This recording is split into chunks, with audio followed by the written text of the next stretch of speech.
Student, how are you? Hope you are fine. We are in a last section of the chapter Federalism. The last section name is Decentralization in India. हमने इससे पहले federal government के बारे में पढ़ा है और उसकी 2 tiers ऑफ गवर्नमेंट के बारे में भी। हमने 2 tiers ऑफ गवर्नमेंट जो है जो हमारी कंट्री में लागू है उसके बारे में हमने डिस्कस कर चुके हैं। पर इंडिया एक वास्ट कंट्री है जो सिर्फ 2 tiers ऑफ गवर्नमेंट्स में काम नहीं कर सकती। ओके, इंडिया के स्टेट यूरोपियन कंट्री से भी बड़े और इंडिपेंडेंट स्टेट है। फॉर एग्जांपल अगर हम देख लेते हैं तो यूपी की जो पॉपुलेशन है, अकॉर्डिंग टू पॉपुलेशन हम देख रहे हैं तो यूपी की जो पॉपुलेशन है वो रशिया की पॉपुलेशन ज़्यादा है। महाराष्ट्र की पॉपुलेशन जर्मनी की पॉपुलेशन ज़्यादा है। ओके, तो इंडिया जो है वो इंटरनली बहुत ही ज़्यादा डाइवर्स है और इसी कारण जो पावर शेयरिंग है वो स्टेट में भी या उसके और निचले लेवल तक भी होनी चाहिए। तो फेडरल जो पावर है वो अब एक जो फेडरल पावर शेयरिंग है इंडिया में वो एक new another tears of government बनाती है जो स्टेट से भी निचले तौर पे काम कर सके और इसी रैशनल को हम डिसेंट्रलाइजेशन ऑफ पावर कहते हैं। ठीक है, डिसेंट्रलाइजेशन का मतलब पावर किसी एक के हाथ में ना होना, जैसे मैंने इससे पहले क्लास में डिस्कस कर चुके हैं कि पावर बटी हुई होती है। तो 3rd tier ऑफ गवर्नमेंट जिस कॉल्ड द लोकल गवर्नमेंट, इसको इंडिया में इंट्रोड्यूस किया गया। Okay, when power is taken away from the central state and given to the local government it's called decentralisation. तो डिसेंट्रलाइजेशन का मतलब आपको क्लियर हो चुका होगा डेफिनेशन में कि सेंट्रल और स्टेट से पावर लेकर के लोकल गवर्नमेंट को पावर देना, इसी को डिसेंट्रलाइजेशन कहते हैं। ये the basic idea of decentralisation is that the large number of problem and issue is best settled on a local level. जो बहुत से हमारे पास प्रॉब्लम्स है, इशू है, वो ज़्यादातर लोकल लेवल पे होते हैं, निचले स्तर पे होते हैं और वहाँ पे रहने वाले लोगों को इस प्रॉब्लम का अच्छा नॉलेज होता है जो उस लोकेलिटी से बिलोंग करते हैं। ठीक है, उनके पास बेटर आइडिया होता है कि जो पैसा टैक्स के द्वारा और बाकी गवर्नमेंट सुविधाओं से मिला है उसको किस तरीके से मैनेज करना है और इफ़िशिएंटली उसे यूज़ करना है। लोकल लेवल पे पॉसिबिलिटी ज़्यादा होती है कि लोग डायरेक्टली पार्टिसिपेट कर सकते हैं डिसीजन मेकिंग में। तो ये जो डेमोक्रेटिक पार्टिसिपेशन है ये इसका एक मेजर हैबिटेट या हैबिट भी कह सकते हैं।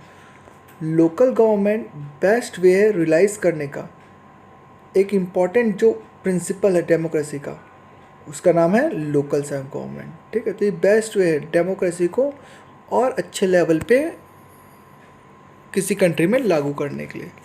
तो the decentralisation recognise in a constitution. तो डिसेंट्रलाइजेशन ऑलरेडी हमारे कॉन्स्टिट्यूशन में था। हमने बहुत से अटैम्प्ट किए डिसेंट्रलाइज पावर को करने के लिए ताकि विलेज और टाउन के पास भी कुछ पावर आ सके। Panchayat in village and municipality in urban area were set all over the state. ठीक है, स्टार्टिंग में हमने पावर डिस्ट्रीब्यूट किया स्टेट और विलेज के तौर पे, बट ये जो था डायरेक्टली कंट्रोल होता था स्टेट गवर्नमेंट के द्वारा। इलेक्शन जो है लोकल गवर्नमेंट के वो रेगुलरली नहीं होते थे। ठीक है, इसके अलावा लोकल गवर्नमेंट के पास ज़्यादा पावर और रिसोर्सेज नहीं होते थे और ये जो डिसेंट्रलाइजेशन था वो इतना इफेक्टिव टर्म में काम नहीं कर रहा था। तो इंडिया में 1992 में एक मेजर स्टेप डिसेंट्रलाइजेशन के लिए उठाया गया और एक बड़ा कॉन्स्टिट्यूशन अमेंडमेंट हुआ जिसमें 3rd tier ऑफ डेमोक्रेसी को पावरफुल और इफेक्टिव बनाया गया। वो क्या क्या स्टेप्स उठाए गए उसके बारे में हम देख लेते हैं।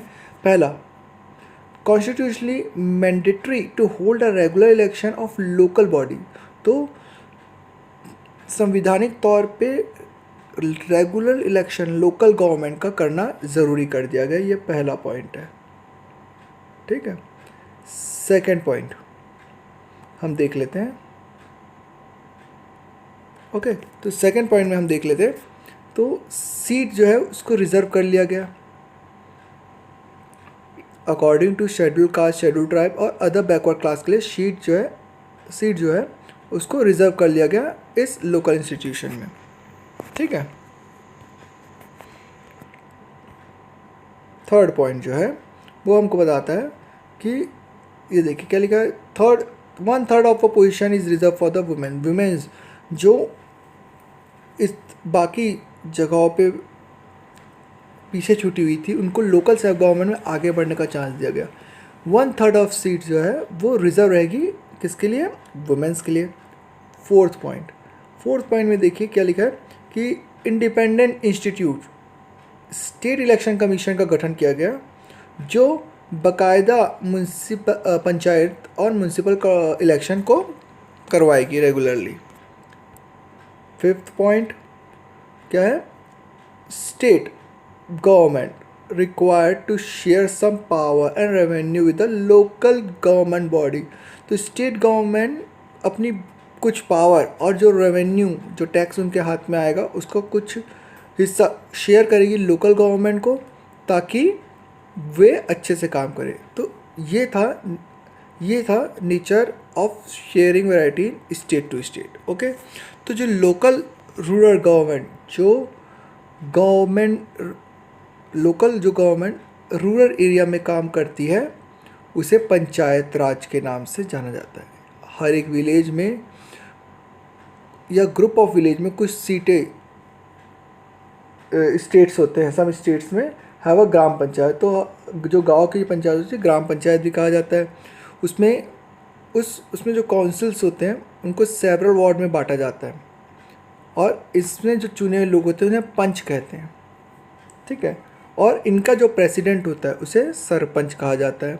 जो डायरेक्टली इलेक्टेड किससे होते हैं, जो एडल्ट पॉपुलेशन होती है जो वार्ड में रहते हैं, विलेजेस में रहते हैं, वही लोग अपने पंच को चुनते हैं। और जो डिसीजन मेकिंग जो बॉडी है विलेज की वो यही ग्राम पंचायत करती है। पंचायत जो होती है वो अपना सारा काम ओवरऑल वर्क किस में करती है, ग्राम सभा में करती है। जो काम होता है मीटिंग्स होती है उसे ग्राम सभा कहा जाता है। ठीक है, तो इस ग्राम सभा में जितने भी वोटर्स हैं विलेज के और जो मेंबर पंच चुन करके आए हैं वे सारे इसमें शामिल हो सकते हैं और काम कर सकते हैं। ये जो ग्राम सभा की मीटिंग है कम से कम 2 से 3 बार हर साल में 2 से 3 बार रखी जाती है, जिसमें ये अप्रूव करते कि एनुअल बजट कितना होगा। ये ग्राम सभा का काम पंचायत का काम होता है कि किस तरीके से इनको काम करना है। ये ग्राम सभा का ये काम ही होता है कि क्या प्रॉब्लम्स है, क्या इशू है गांव की, उनको ये ग्राम पंचायत सॉल्व करती है और अपना परफॉर्मेंस को रिव्यू करती है कि किस तरीके से हमने पिछली बार काम किया है। ओके, तो लोकल जो गवर्नमेंट है इसके ऊपर डिस्ट्रिक्ट लेवल पे भी गवर्नमेंट होती है। ठीक है, जैसे कुछ गांव की ग्राम पंचायत आपस में मिल करके क्या बनाते हैं, पंचायत समिति या फिर ब्लॉक या मंडल बनाते हैं। ठीक है, आपस में जो 4-5 गांव है वे आपस में मिल करके जो पास गांव है वो पंचायत समिति या ब्लॉक मंडल बनाते हैं। ठीक है, ये जो मेंबर्स होते हैं वे रिप्रेजेंट कहाँ से होते हैं, वे पंचायत जो मेंबर हैं गांव के एरिया के उन्हीं से वे चुने जाते हैं। तो ऑल पंचायत समिति और ये मंडल जो है वो वापस सब लोग मिल करके डिस्ट्रिक्ट लेवल पे काम करते हैं जिसे हम जिला परिषद कहते हैं। ठीक है, या हाँ जिला परिषद कहते हैं।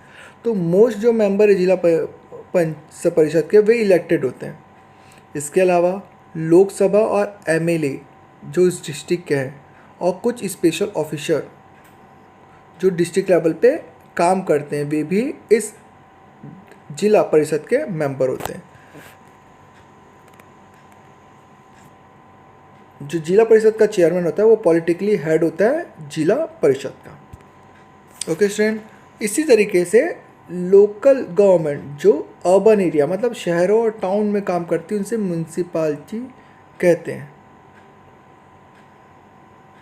ठीक है।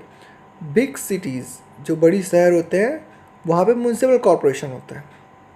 छोटे शहर और टाउन्स में म्यूनसिपैलिटीज़ होती है और बड़े शहरों में म्यूनसिपल कॉरपोरेशन होता है। ये दोनों म्यूनसिपैलिटी और म्यूनसिपल कॉरपोरेशन ये भी कंट्रोल किससे होते हैं, जो इलेक्टेड बॉडीज़ जिसे पीपल्स रिप्रेजेंटेटिव कहा जाता है, ठीक है, जिसे हम लोग नॉर्मल भाषा में पार्षद कहते हैं। ठीक है, ये जिसे हम चुनते हैं और ये पार्षद ही म्यूनसिपैलिटी और म्यूनसिपल कॉरपोरेशन चलाते हैं। ठीक है, ये म्यूनसिपल चेयरपर्सन जो होता है उनका पॉलिटिकल हेड जो होता है, म्यूनसिपल चेयरमैन, जो म्यूनसिपैलिटी का जो चेयरमैन होता है, जो उसका पॉलिटिकल हेड होता है उसे म्यूनसिपल चेयरमैन कहते हैं। और म्यूनसिपल कॉरपोरेशन का जो हेड होता है उसे हम मेयर कहते हैं।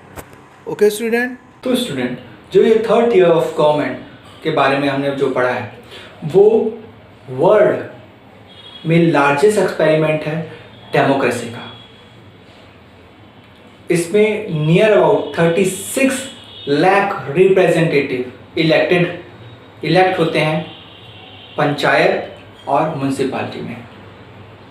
This local government help to deepen the democracy in our country.